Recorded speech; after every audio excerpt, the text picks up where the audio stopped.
Hello दोस्तों, कैसे हैं आप सब। आज की हमारी कहानी है ननद की छुट्टियां। हेलो। हाँ भैया, मैं कल सुबह एयरपोर्ट पर करीब 10 बजे तक पहुंच जाऊंगी। आप अपने हिसाब से 1 घंटा पहले ही पहुंच जाना, फिर पहले की तरह कोई परेशानी ना हो। विदेश में रह रही करीब 3 साल बाद अपने मायके आने की खुशी आरती की आवाज में अलग ही छलक रही थी। सुबह तक का इंतजार भी उसे पल पल भारी पड़ रहा था। तभी फोन के दूसरी तरफ से, अरे छोटी, मैं क्या कह रहा था कि अब समय बदल चुका है।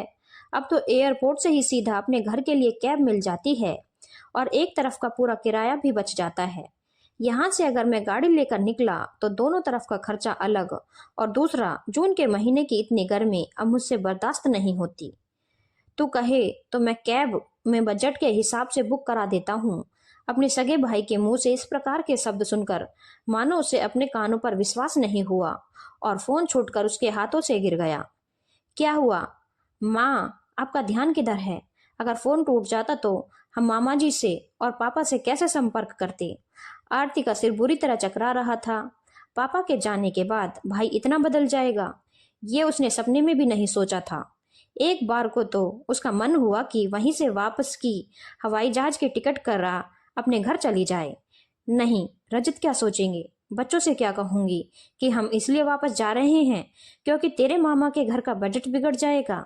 सोच सोच कर ही उसके कदम ठंडे पड़ चुके थे। तभी घोषणा हुई और वह सब लोग अपनी अपनी जगह आकर बैठ गए। जहां बच्चे थकान की वजह से कुछ पल में ही नींद के आगोश में चले गए थे, वहीं आरती की आंखों में से तो नींद कोसों दूर हो चुकी थी।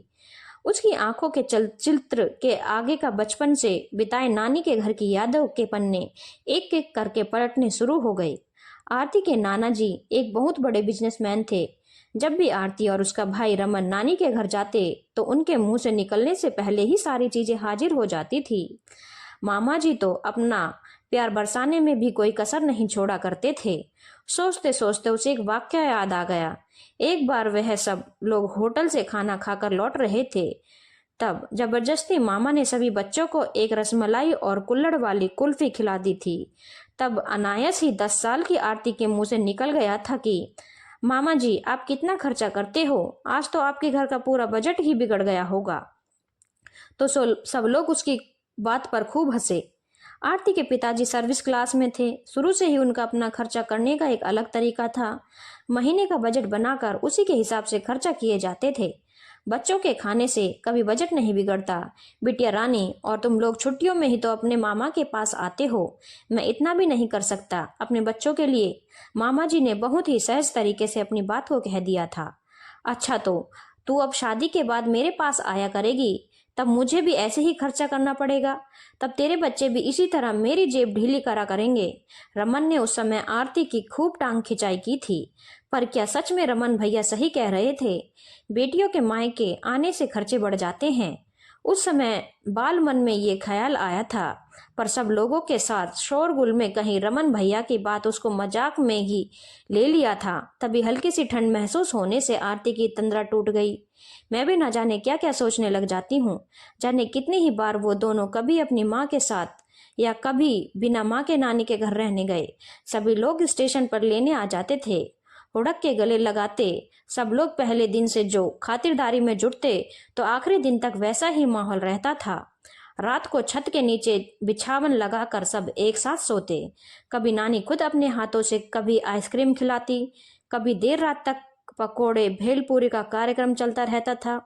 पर उन्हें कभी भी यह एहसास नहीं हुआ कि उनके आने जाने से नानी के घर का बजट बिगड़ जाता है, बल्कि सब लोगों के साथ उनके कहीं ना कहीं जाने का कार्यक्रम बनता ही रहता था। फिर खूब चाट पकौड़ी, होटल का खाना आदि खाकर ही लौटते थे। यही सब सोचते सोचते कब सुबह हो गई पता ही नहीं चला। बच्चों के जोर से आरती को हिलाने पर वह अपनी नींद से जाग गई। रात भर सोचने से शायद सुबह के समय उसकी गहरी नींद लग गई थी। थोड़ी ही देर में हवाई जहाज लैंड करने वाला था। वहीं आरती के दिमाग में अभी भी वही सब चल रहा था कि बच्चे क्या सोचेंगे। घर पर तो न जाने वह अपनी नानी के घर के कितने ही अनगिनत किस्से सुनाकर लाई थी। वही अब कैसे क्या होगा। तभी आरती का फोन बज उठा। पहुंच गए तुम लोग? कितनी देर में बाहर निकल रहे हो? कैब वाले का नंबर भेज दिया है, वह तुम लोगों का इंतजार कर रहा है। जी भैया, बस निकल ही रहे हैं। आरती अपने दोनों बच्चों के साथ जैसे ही बाहर आई, भैया भाभी और उनके दोनों बच्चों को एक साथ देखकर उसकी तो खुशी के कारण चीख ही निकल गई। आप यहाँ कैसे? फिर वो फोन? एक साथ बहुत सारे प्रश्न आरती ने एक ही सांस में पूछ डाले। अरे दीदी, 4 साल बाद क्या आई अपने भैया की आदतों को ही भूल गई? आपसे मजाक कर रहे थे। हम सब लोग तो कल ही यहाँ आ गए थे। बच्चों को तो एक पल का भी इंतजार नहीं हो रहा था। भैया, मुझे ऐसे मजाक नहीं पसंद। रोते रोते आरती ने रमन को गले लगा लिया। अरे ये भाई बहन का मिलाप बंद कर लेना बाद में। फिर रास्ते में कचौरियों और जलेबियों का नाश्ता तो भी तो करना है, या रोकर ही पेट भरना है? निशा भाभी के इतना बोलते ही वहां मौजूद सब लोग एक साथ हंस पड़े। रास्ते भर फिर से एक बार आरती के दिमाग में सिर्फ और सिर्फ एक ही बात चल रही थी कि बात चाहे उसके बचपन की हो या उसके बच्चों के बचपन की, नानी के घर के बजट ना बिगड़ना पहले होता था और अब ना ही अब उसका मन बहुत हल्का हो चुका था। एक बार फिर से मायके आने की खुशी दुगनी हो चुकी थी। धन्यवाद दोस्तों। अगर आपको कहानी अच्छी लगी हो तो चैनल को लाइक, शेयर और सब्सक्राइब करना ना भूलें।